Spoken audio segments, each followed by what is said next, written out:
2013 at Free Your Mind. Please welcome Mr. Fritz Springmeier.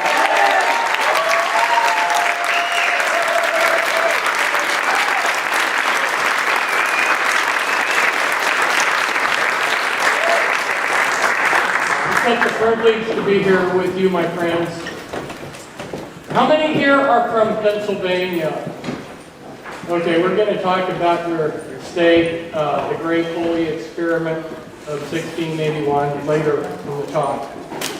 And right off at the beginning, I wanted to have us focus on Mark and the other organizers and volunteers of this, the dedication that they had, the selfless dedication, just as Mark was talking about, to the truth. And this, I'm holding it up as an example for all of us, what we can do. So, thank you, Mark, and all the rest of you.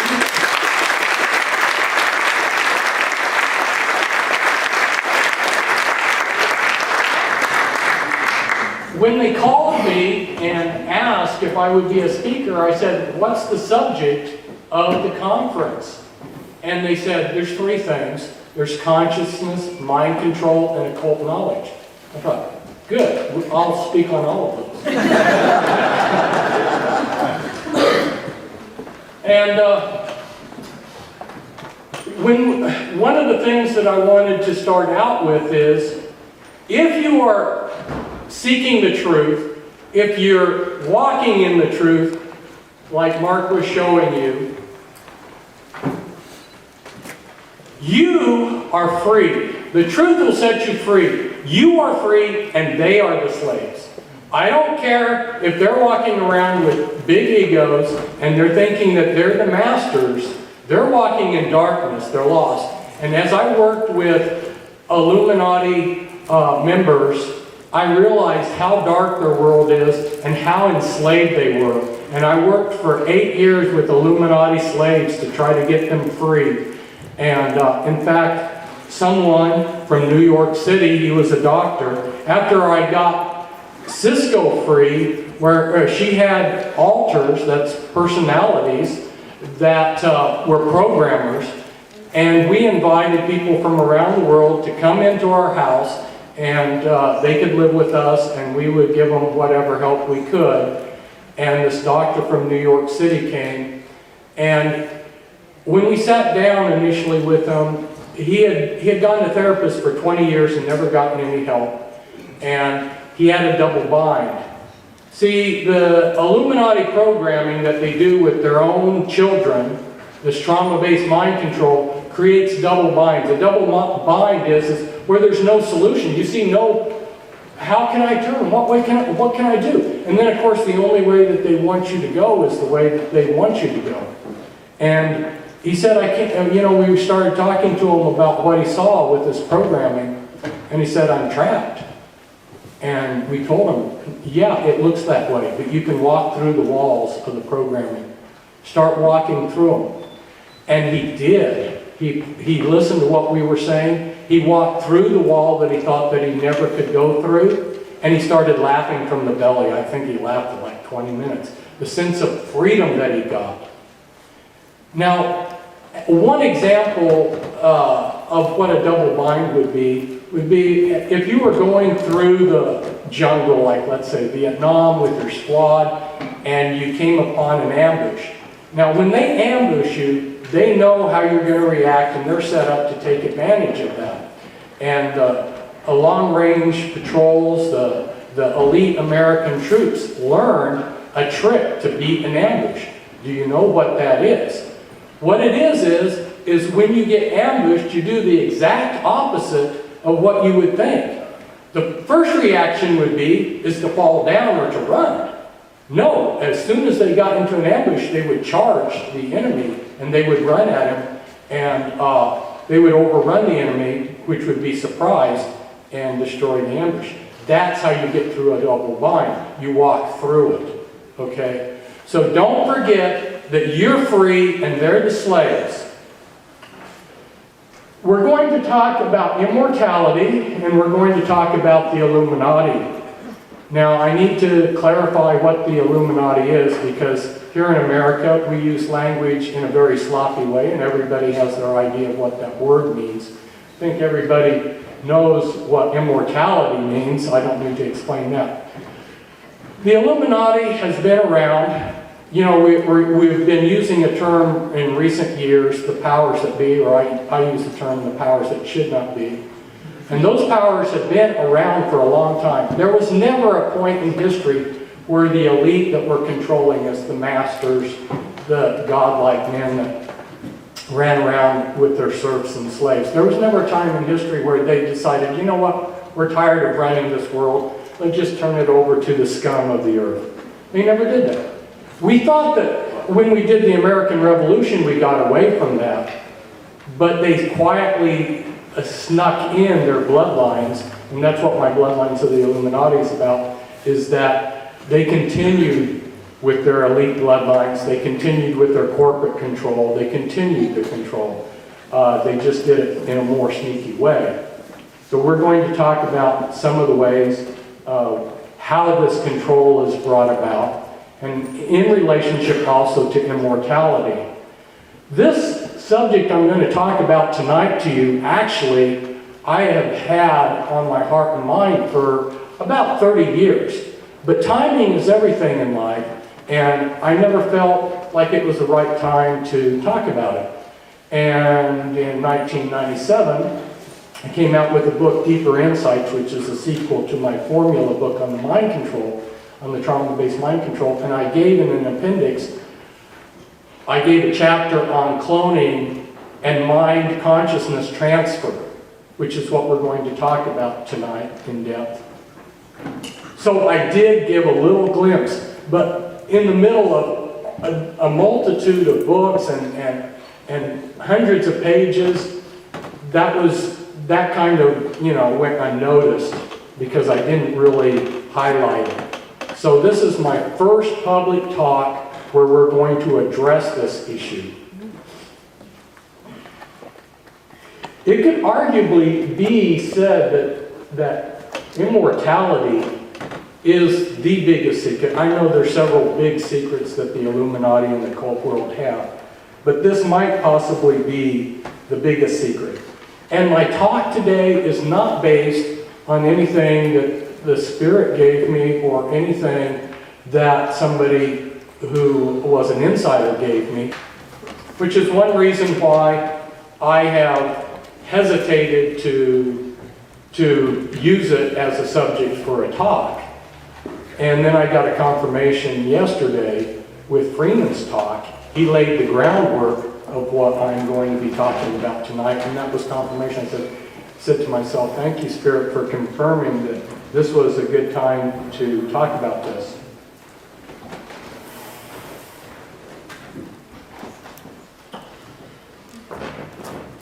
This is the fountain of eternal life in Cleveland. It's man rising above death. Now this is the infinity symbol. It never ends. It's a figure 8, okay? And it's one of the symbols that the Illuminati use. Oh, and I needed to define who the Illuminati are as often the term as I'm using it. These are powerful, satanic, I know people don't like that word, but I'm going to use it anyway. Because I've worked with, I've been face-to-face with hundreds of people that were in the Illuminati or trying to get out that I was working with their mind control. And in the deeper parts of their mind, they are satanic. Now, you have to bear in mind when I say that, if you understand MPD, multiple personality disorder, you might have someone who's a Christian, a humanist, and then in the deeper parts of their mind, they're a Satanist. So they're all over the place. Okay, so don't think that when I'm talking about someone who's in Illuminati that he's going to be walking around in the world dressed like Anton LaVey. No, he's probably going to be a Christian minister or something.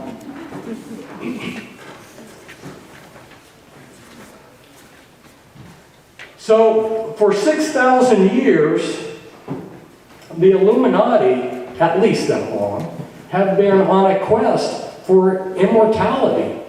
And it's my contention that they have actually found some answers. And that's what we're going to discuss tonight. You know, I intentionally picked this picture here, which is kind of blurry and a little bit surreal. It's an actual picture, but it's surreal too, because I thought that that kind of represented the subject that we're talking about. There's different ways of getting immortality. And one of them is to have a city or a river or a mountain or a planet named after you. So, Pennsylvania, you know, or Alexandria, Egypt is named after Alexander the Great, or St. Petersburg after Peter the Great. Another way is what you see here. Here they've preserved the body almost immortally. I mean, they've been able to recover the DNA from these mummies, and the DNA is intact enough that it can be used for cloning. And they have been, you may have heard in the news recently that they've talked about cloning dinosaurs and stuff like that, and raised the question, should we be doing this? Okay. Okay.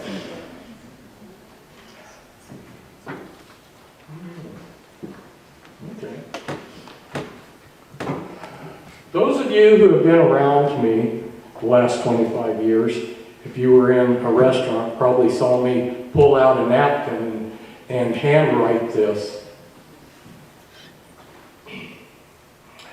There are three words here: arcane, esoteric, and occult. Now they sound different, but they have exactly the same meaning. Arcane, esoteric, and occult mean hidden knowledge. Right? Now knowledge is power. And I'm going to tell you how they use knowledge to get power. Okay? And this has been my little diagram that I have done for people over the years repeatedly. And when I break it down, it makes it all clear to people. So the first thing that I do to create a power base is to say, I have secret knowledge. Okay? Now whether I do or not is irrelevant. By saying I have it, you have to come to me for that secret knowledge. I've created an instant power base. Right? So that's number one here. And it has to be knowledge that you're really interested in. So it's especially good if it's saving Gnostic occult knowledge. Like, hey, I got the secrets of immortality, right? I'm going to give you immortality. And you have to come to me for this. I'm using this as my power base. Of course, if I gave you everything, if I told you everything I supposedly knew, I would give my power base away. So the next thing is I have to give it away in increments. So how am I going to do that? Well, for instance, in Freemasonry, you have a degree system, where I pay like maybe $110 per degree, and I go up, you know, in the Blue Lodge here, I've got 3 degrees, and then the next one in the Red Lodge, I've got up to the 32nd degree, and then the top level here is the Supreme Council, the 33rd degree.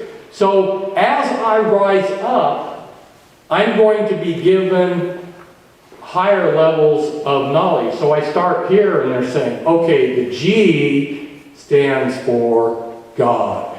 All right? And then I get up here, oh, the G stands for Gnosis, you know, secret knowledge. Or then I get way up here and they're saying, oh, the G stands for genitive principle, you know, to bugger a little boy.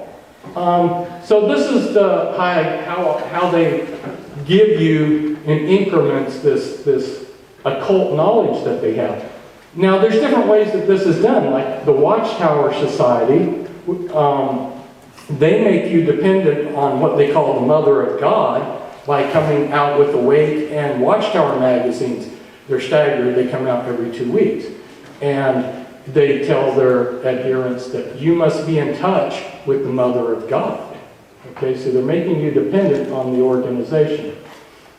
The third element is that they divide this into 3 basic tiers. That's because you can't get the control out of the common person. You have to have it layered, right? So this will be called in some groups the laity, and this is the clergy, right, or your priesthood here. You've got three groups, and then the top of the pyramid is your controlling organization, and usually right here they put a false front in, so that like with the Jehovah's Witnesses, you've got the great crowd, and they're promised life on earth. You've got the anointed, and they're promised life in heaven, immortal life in heaven. And then you've got the governing body up here, which is the false front, and then your string pullers. So this basic pattern is repeated countless times. And sometimes they subdivide these different three tiers, but you'll still see the three basic tiers. So if we take that pyramid and we lay it on its side and we look at how the Illuminati, the string pullers, look at it, in the center are these Illuminati members who know each other. The head of the Watchtower Society is going to get on the phone and call the head of the Mormon Church. They know each other, they collaborate with each other, the string pullers. And then outside of that is the controlling, ruling body, at least that the public knows about. And then out here is your priesthood group, and then out here are your common people. And this is the perfect control mechanism, because right here, let's say this piece of pie here is Jehovah's Witnesses. You have them fighting the Mormons, have them fighting the Catholics, have them fighting another group, New Age group or whatever. So you divide and conquer. It's divide and conquer. The people on the outside that are being controlled never rebel against the center. If they would rebel against the actual string pullers, the priesthood group is going to act as a buffer, and then you got another buffer here. So these are false partitions in here. For instance, I had a friend who was homeless and jobless, and he was in my house. He was Mormon. He went to the Mormon Employment Agency, and they got him a job on staff with the Church of Scientology. That's the type of that's the type of incidents that you will see numerous times once you realize that these are false partitions between the different groups.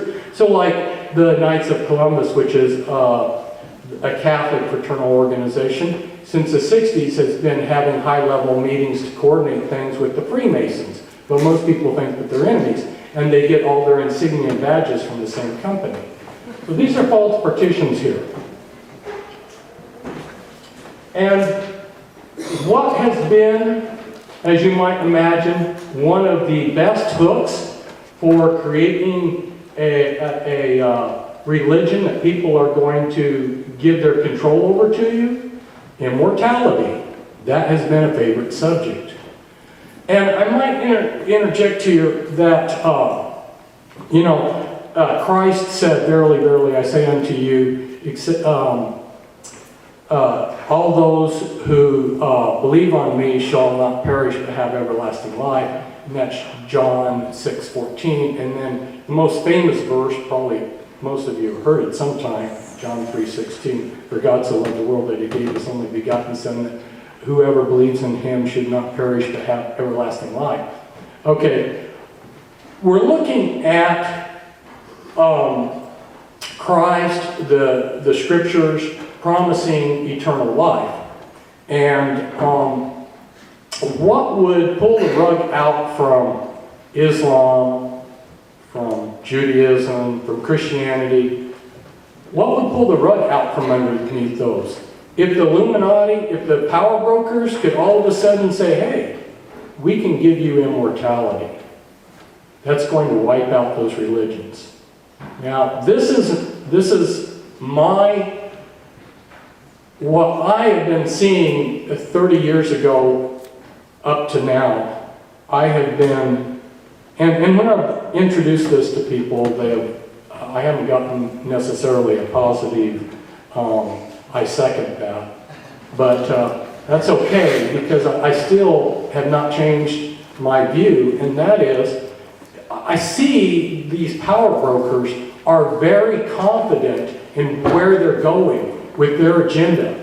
And they want to bring in a world religion. And they are convinced that they can totally wipe out all the other world religions. And I ask myself, what is the thing that would unravel all these other religions? And to me, it seems like to use the idea that we can give you immortality would do it. And you have to come to our system, and you have to subscribe to our system. People are impulse buyers. They're not going to want to wait around till they die to find out whether they got immortality. Now, recently there was a neurosurgeon, and his book is a bestseller, and he was skeptical about God. He was a scientist, you know. He thought that there were all these scientific theories about an afterlife. And then he had a near-death experience. I think it was like 25 or 30 days his body and mind were dead. And amazingly, he did come back, but he had a near-death experience where he experienced heaven. And when he came back, he realized that all these scientific explanations that he had did not hold water. Okay, so his book is out there. I haven't read it, I just scanned it. And I may mention it again later. But how many people are going to wait till they die to find out whether their religion was accurately going to give them immortal life? Like I said, people are impulse buyers, so it seems to me like if they could come along and say they have immortality, boy, that would really get people in their camp, stampeding like some of the other things that they have to sell us. This is the Ba. It translates in English, eternal soul. From the ancient Egyptian way of looking at things, the sun was the Ba of the sun god. And every day there was a rebirth, there was a union of the Ba, where you had Ra and Osiris in union. It was the he of two Bas. And what's interesting is back in ancient Egypt, the common people, right, the bottom third of the pyramid, were not believed or held to have a Ba. Imagine that. We weren't allowed to have an eternal soul. Now, there's a similar word to Ba, that's Ka, which means life force. And when the Pharaoh died, his Ba would go back to its creator. But it could also, as you see here, hover over it. And this Ba here is also related to the next thing we're going to look at, which is the winged globe or winged sun disk. And we learn much about the Ba in the Book of the Dead. That's our clearest illustration of the Ba.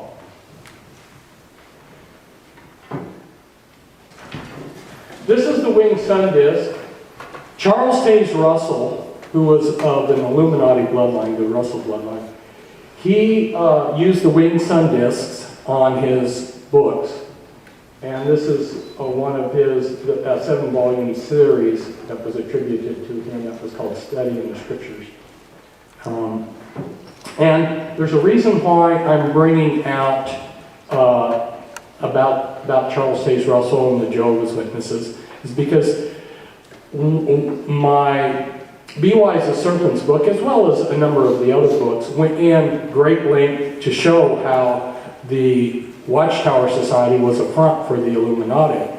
And what's interesting about their beliefs is that they do not believe that you have an eternal soul. They believe that sometime in the future that your consciousness is going to be downloaded, you'll be given a new body, and then that consciousness put back into that body. And that's what I'm proposing that the Illuminati are already doing. And that it's interesting that that's how they see that you're going to get eternal life. That got them into conflict with standard Christian theology. It might seem like splitting hairs, but the Christian theology, which is based on the New Testament, which talks about there's some seed, something in your body that you have today is going to be a seed to create the resurrection body. Now, whether you want to think of that as DNA or something else, but there's going to be a seed involved. In other words, there's going to be some link between your body now and the resurrection body in eternal life. So that theologically got the two parties in having a difference. Now, here you see another on the left, something else that came out from the Watchtower Society, again with the winged sun disk. And then on the right-hand side is from another organization, the Theosophical Society. Charles Sage Russell knew about the Theosophical Society, and which also is another front for the same people that I was talking about. And both of them liked to use the winged sun disk. And as you can see here, you've got the center, which is the sun, and then you've got the wings. And the winged sun disk has several meanings to it. And I don't want to imply that it has only one meaning, because what we had is we had the mystery religions stretching from India to the British Isles, and their priesthoods sent representatives to a grand council, which was the Illuminati. They were controlled all that way in antiquity.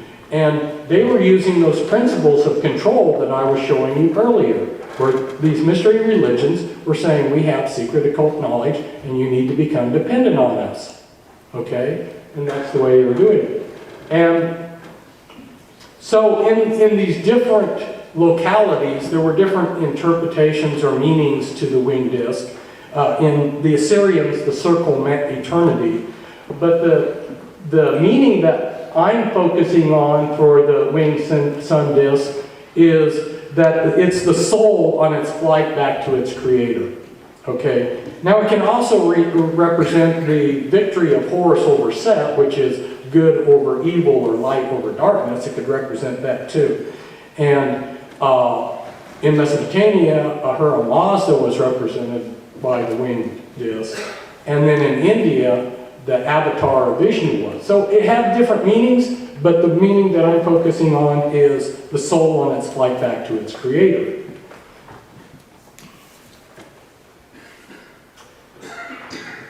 This is just as it says. It's speculated to be immortal because it's lived so long. Nobody knows how long the bristlecone pine lives. And I'm going to show you some species of plants and animals that are immortal.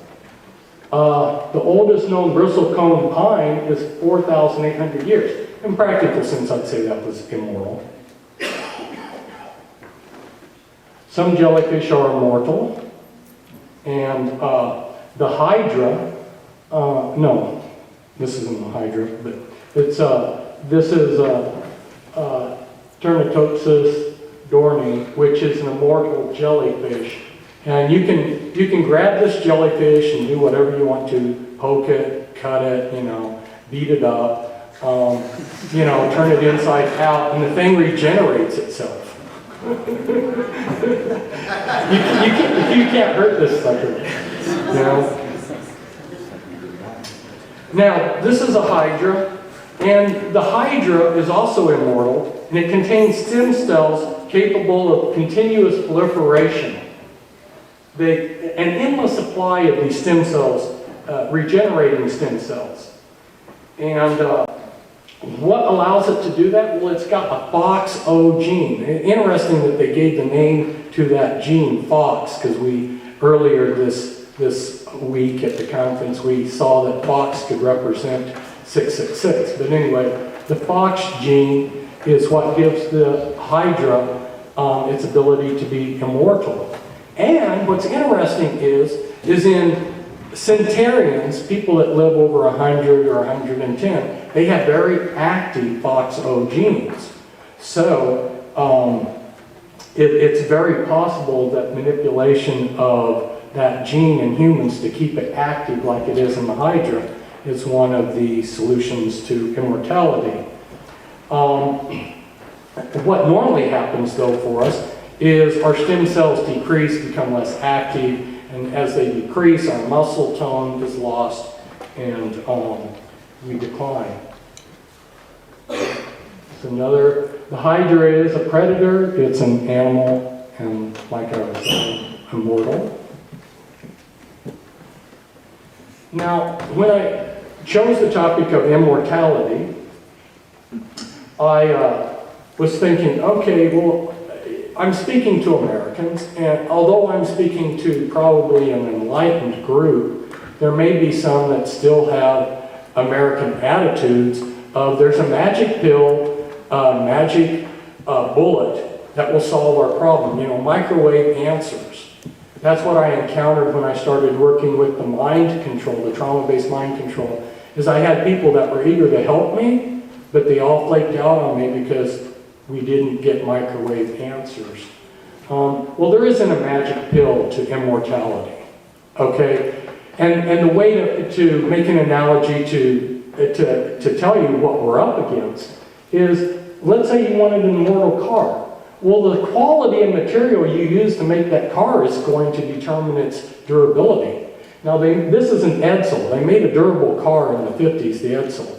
And it was so durable that nobody needed to buy new models and it went out of business.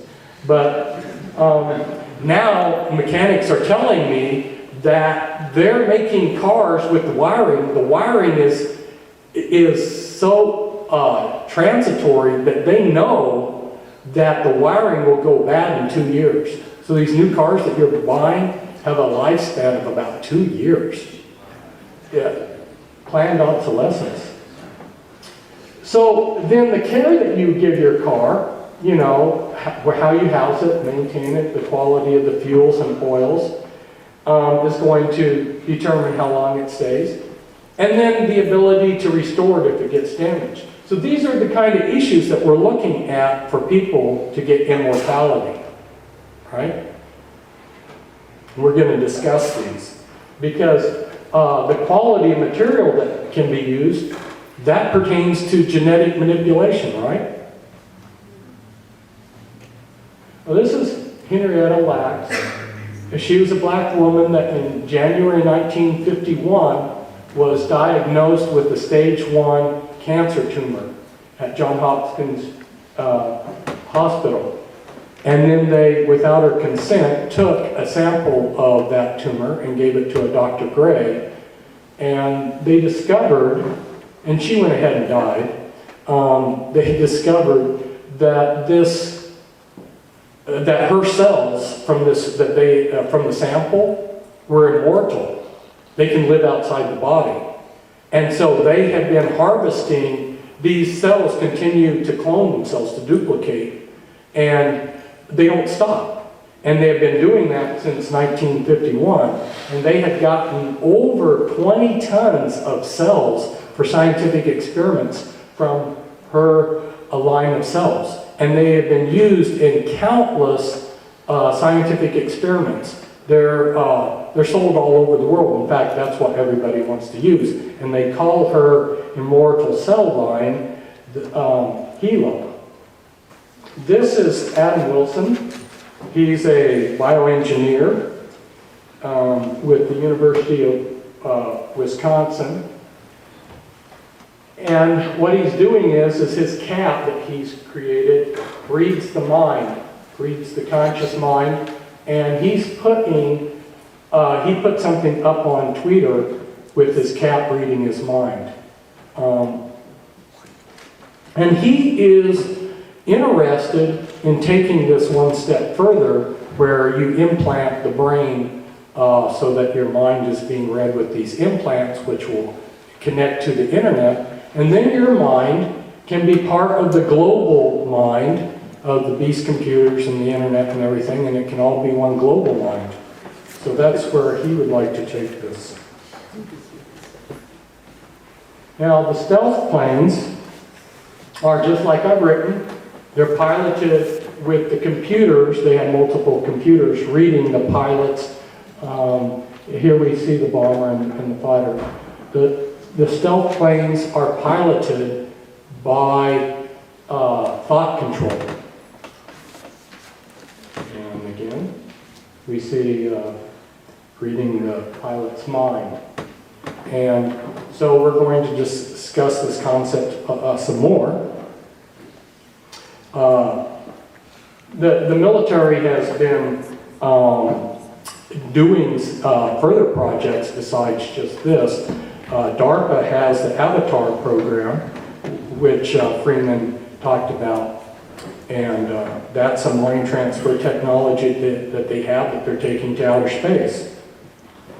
And one of the people that's involved with this research is Dmitry Itskov, and he's head of what's called the 2045 initiative, and that group is working, and they say that by 2045 they will have the ability to download consciousness into a computer.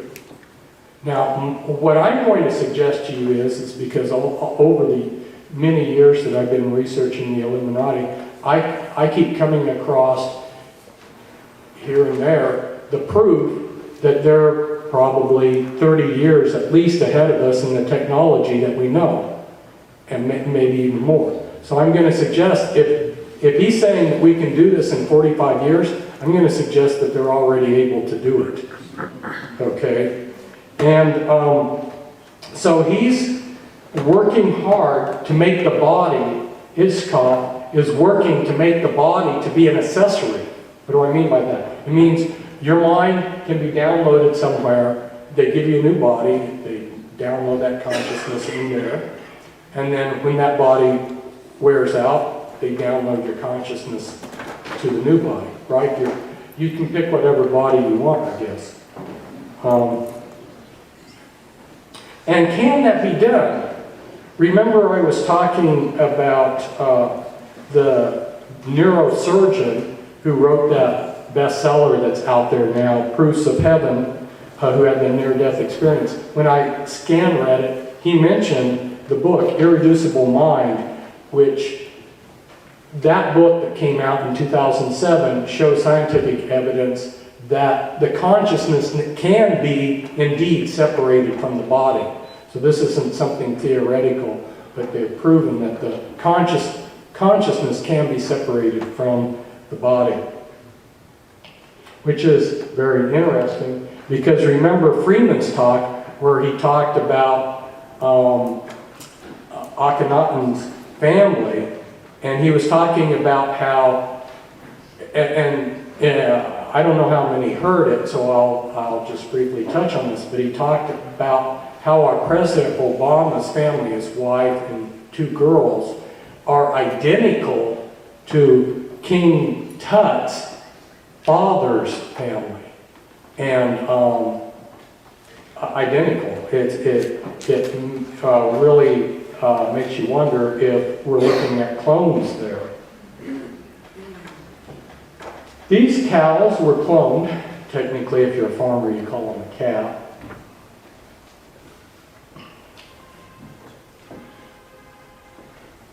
And these are cloned pigs.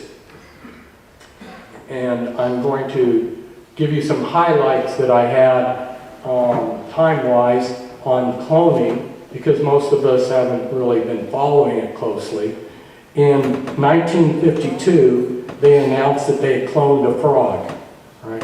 In 1970, Lord Rothschild, he recommended that the United Nations have an agency to license and control human cloning. And in 1977 was the first public announcement of someone being cloned, someone who was very wealthy, but they kept the name of this person secret. And then in 81, they announced mice had been cloned. And then in 97, they again announced that humans had been cloned. And then in 2002, they said 100 people had been cloned.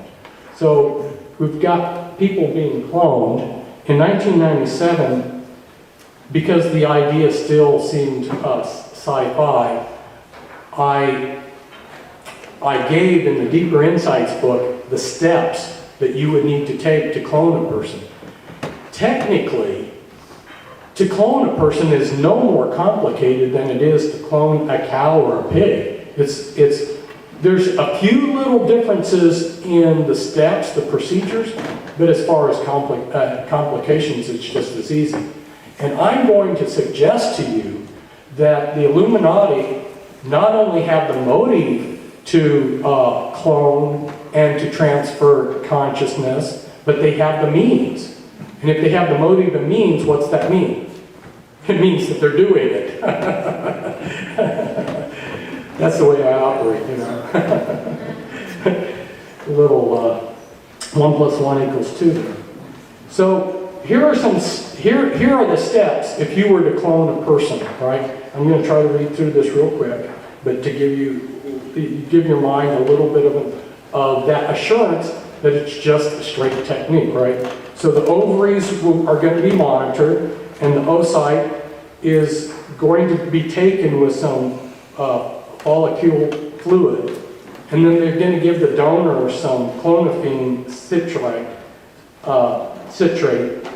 so that they can harvest several eggs at one time. Then they're going to incubate that oocyte till it matures, and then they're going to take some semen and centrifuge it till they get it to the proper concentration. And then the donor's nucleus is going to be fused with a micropipette, or they could use an inactivated Sendai virus.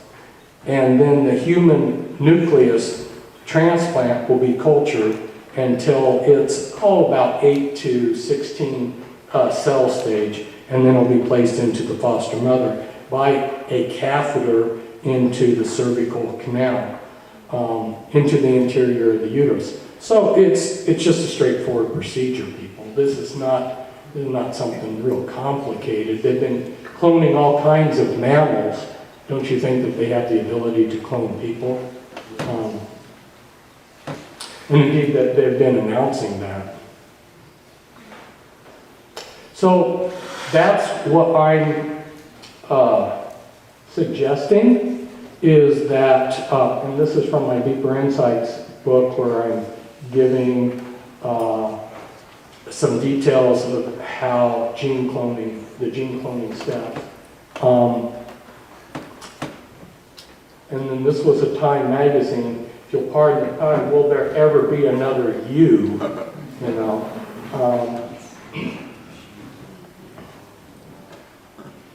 Now, these are telomeres. While we're talking about longevity, and there's actually a product B that supports telomeres, because there were, recently they made the breakthrough in discovering how they can stop telomeres from shortening. Telomeres used to be called junk DNA by the scientists. I knew when I heard that years ago that they had to be wrong. Nothing in our body is junk. But they used to call it junk DNA, which then they discovered that as the telomeres shorten, when they get to a certain length, you die. It doesn't matter if you're healthy or what. The length of your telomeres, which are those white things at the tips of the chromosomes, are related to the aging process. So they've been working on things to slow down or even reverse the shortening of the telomeres. And that's what the product B is all about.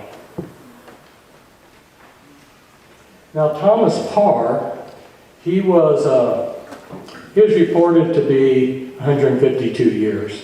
Now, whether that's true or not, that's a little debatable, but I showed his picture because I'm trying to give you life and life more abundant.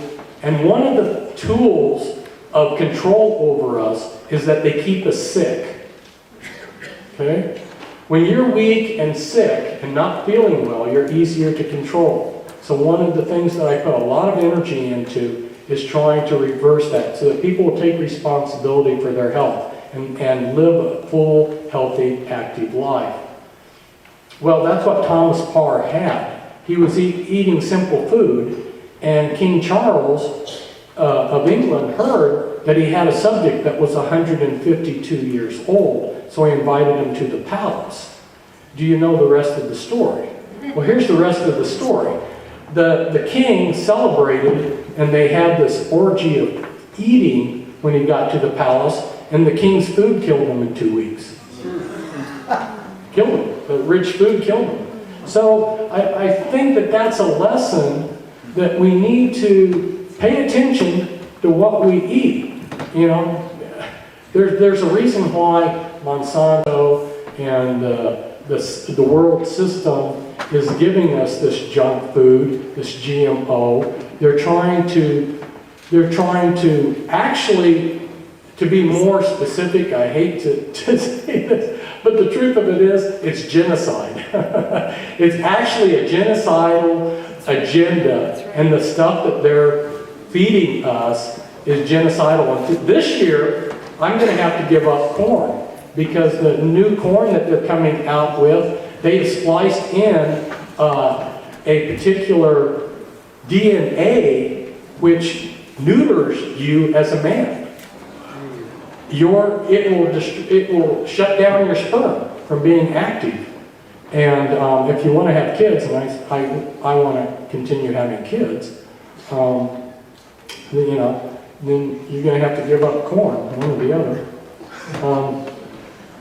The oldest verified person by modern means lived to 122 years old. Now, of course, modern means, birth certificates or social security cards or whatever. We've got a lot of reports throughout history that are not verified by modern means of people living longer.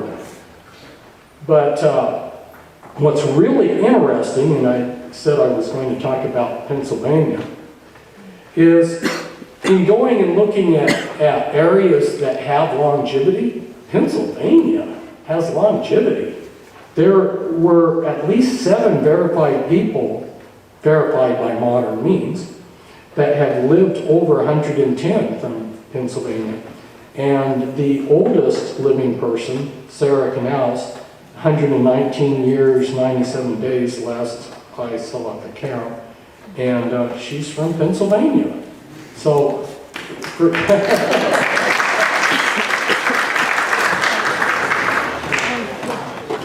over 500 Americans have lived over 110 years.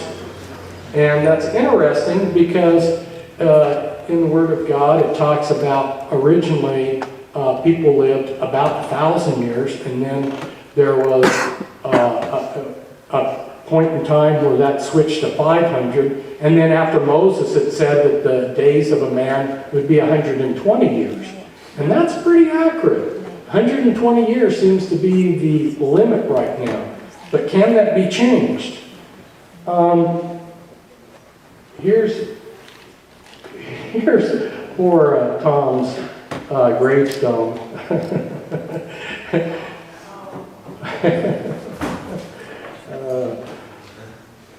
Now, the whole subject of the Illuminati and immortality, it's interesting how fiction sometimes is used by the world system to reveal a lot of truth.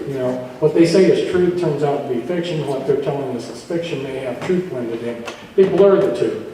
And so there's a book that came out, The Illuminati of Immortality, Alchemy, Dreams, and the Cybersonic Quest by Wayne Solomon. I just thought it was interesting because on the cover of it, they have like a boss or a winged sun disk on it. It's just, somebody knows that the Illuminati is interested in immortality and the law and all of the rest of this.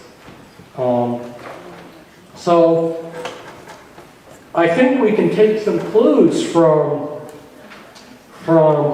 fiction. One of the things is and I like the way Mark presented it, that we should be dedicated to truth. And when I started in researching the powers that be, powers that should not be, the Illuminati, I wanted to let the facts lead me wherever they led me. Because I believe that God is truth, and so wherever I find truth, I'm going to find God. And, there are people that say, okay, it's a Jewish conspiracy. Oh, it's a Catholic conspiracy. Well, it's beyond labels, people. It's just an evil conspiracy. But what was interesting is that I uncovered a connection that seemed to have escaped everybody, and that is, I kept finding all roads led back to the small country of Scotland. Scotland, of all things. The Highlanders, it was like, man. And so when I saw this come out, where it was about the Highlander has immortality, of course it's only 400 years, but I'd say 400 years is, in practical terms, immortality. But it was very interesting, the whole series. And the whole series got involved with all kinds of occult stuff that connect in with the occult and the Illuminati.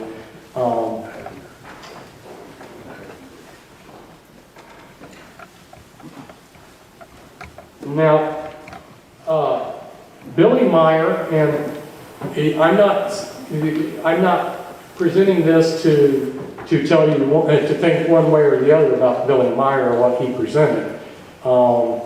You could be for his material, against his material, or not even know about it.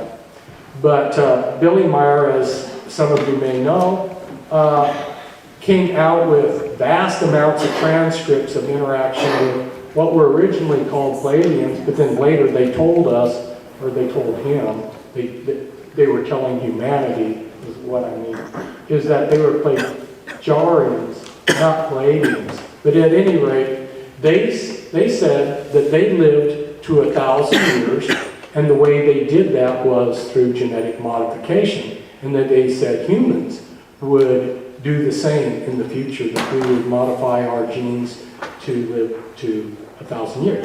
What was interesting is they picked that 1,000 years, because that matched what the Bible was saying about the early people. There were 7 people that they specifically gave their ages in Genesis that lived close to, of course, the longest, as you know, was Methuselah.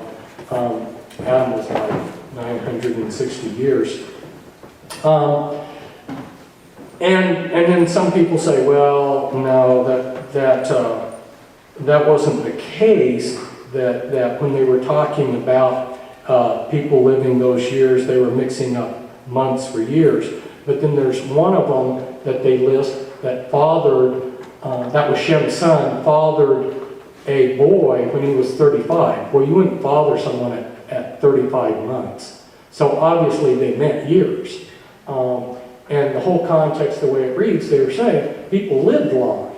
Okay, well that's interesting.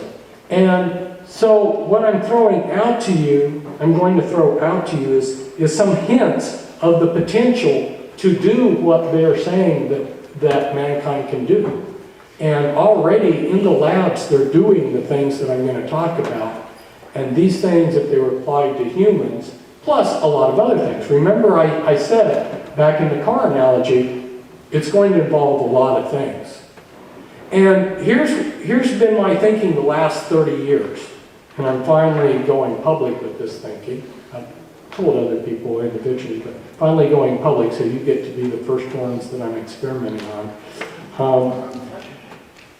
I think that whether they have true immortality or not, if all they can do is keep you alive for 400 years, that's still enough hook.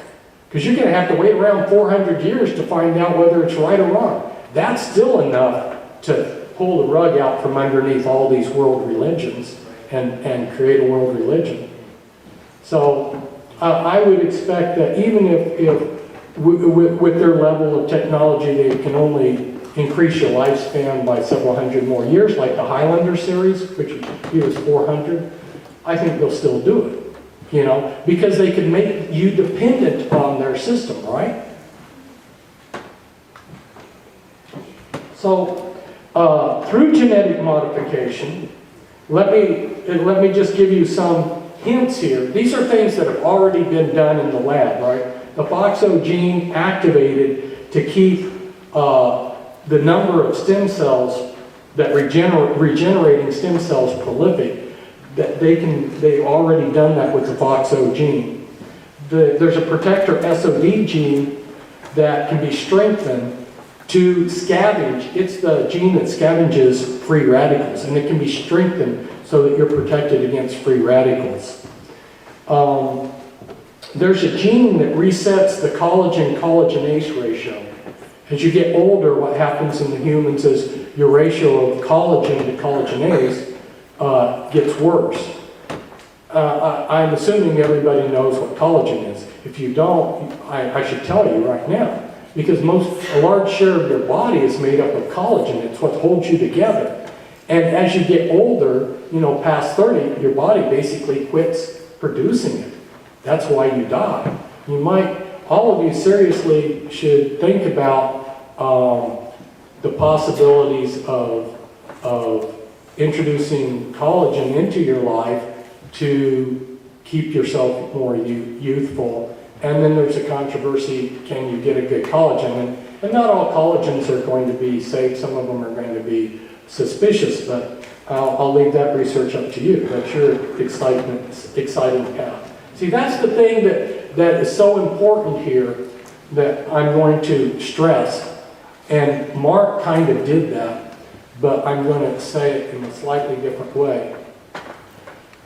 I believe that the journey seeking truth is more important than the pot of gold at the end of the search. By going and seeking and going on this quest, you're learning, right? And see what the churches and a lot of other organizations do, the schools, they give you this box lunch, this prepackaged truth, and they give it to you. Okay, here, just swallow it, you've got truth, that's it. You join the Jehovah's Witnesses, you're in the truth. You don't grow, you don't learn. You're stifled as a person. You remain a little child. You've just been spoon-fed something. So I'm not trying to spoon-feed you. If I could do anything for you, it would be to motivate you to go on this quest for truth. Because the quest, the journey, the fighting, the research, and everything, that's the exciting part. That's where you're really going to gain, right? It's not in the answers that you're going to get in the end. It's in the striving to get there. It's the journey that's important. So I don't want to steal anybody's journey.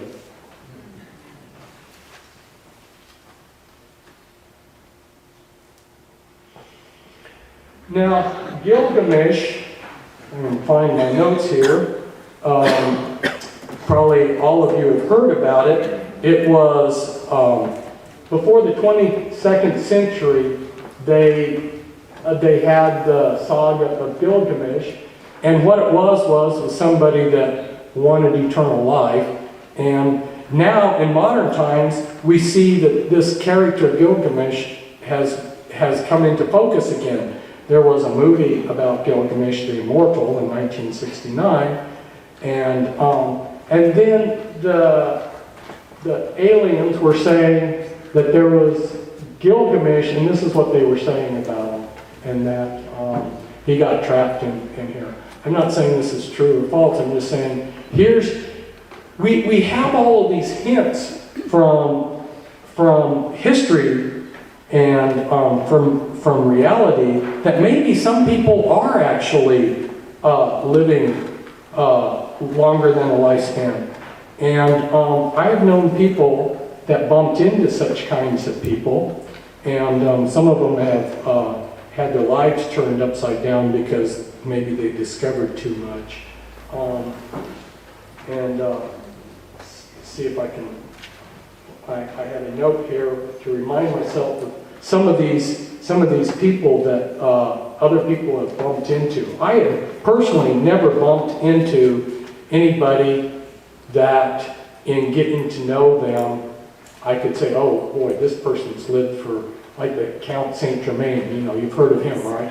That he's not died. That type of situation. I don't know. Anybody out here bumped into somebody like the Count Saint Germain?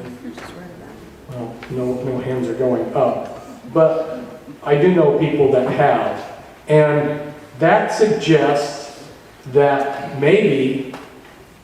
strongly suggests that maybe there are a few individuals, and it's my contention from the little bits and pieces that I've gathered over the last 30 years, that indeed a few individuals are being given this immortality. They are indeed taking a consciousness and putting it into a body and giving a few individuals. But I think that the vast majority of members in the occult and in the Illuminati are the secret's even being withheld from them.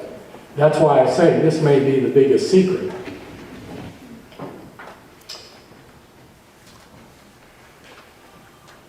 And that's what we were talking about earlier. Another movie that was interesting that I wanted to bring out about was The 13th Floor. Maybe some of you have seen it, 1999 movie. A German scientist creates a holographic machine, and then he moves his consciousness to this holographic reality. Now, holograms, okay, and holograms are very important because at the quantum level, everything's a hologram. Our universe is a hologram. Our minds are holograms, and our thinking and our consciousness is holograms. So there's a whole level of understanding here about holograms that makes that movie, The 13th Floor, interesting.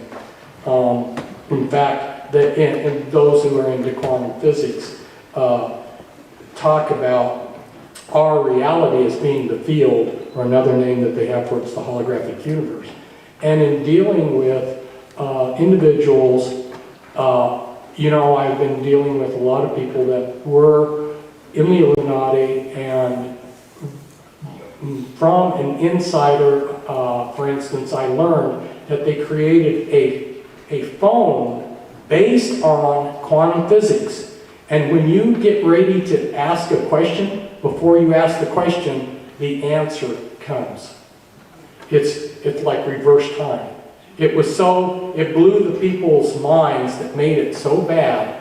I mean, they knew what they were headed towards, but it's so out of the box to use quantum physics to do something like that, it was hard for them to wrap their minds around what they had invented. But I mentioned that because there's a lot of things like that I bump into that lead me to believe they're way ahead of us technologically.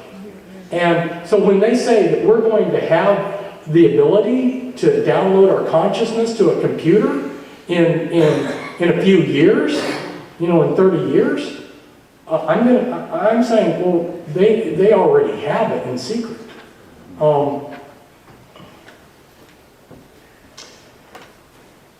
Okay, I wanted to shift gears here. What's really interesting is I'm the last speaker, so I get the last word. And the last word is hope, and I'm going to talk about hope. Now, I talked with Kathy O'Brien. I was just seeing if this would resonate with her, and it did. When I worked with Cisco, there were times, a large share of the time, where she could see no hope. The mind control programming was so overwhelming. The Illuminati were swarmed around us constantly. I mean, the story behind the story would take encyclopedias to write.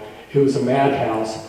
And them coming into the house, moving next door, I mean, tag team following my car for years. I mean, it was like the movie Enemy of the State. It was wild.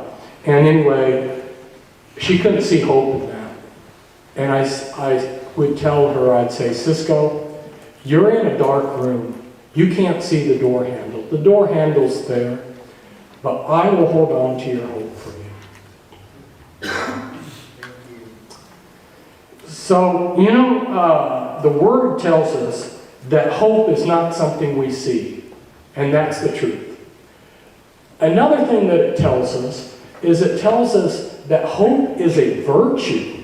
Now, oftentimes, I mean, probably everybody here knows that honesty is a virtue, or thriftiness, but how often do you hear someone say that to be a man of hope or a woman of hope is to be a virtuous person? To have hope is a virtue. And out of that hope is going to come so many other things. You're not going to move forward. I've sat there in a restaurant and people didn't even know who I was. They were next door in the booth. I'm telling a story from like 20 years ago. I was surprised. They're sitting there talking about the New World Order. And then all of a sudden, on one side of the table, the couple got angry and they said, yeah, but you can't do anything about it. And end the conversation, that's it. You see, to have hope is a virtue. It may not be seeable, but the ancient wisdom, I'll use that word because a lot of people get squeamish if I say scriptures or whatever, but the ancient wisdom teaches us that hope is a virtue. And on that word, I'm going to end this talk. I encourage you to go forward as you've heard today, seek truth, have hope, and enjoy being here among you.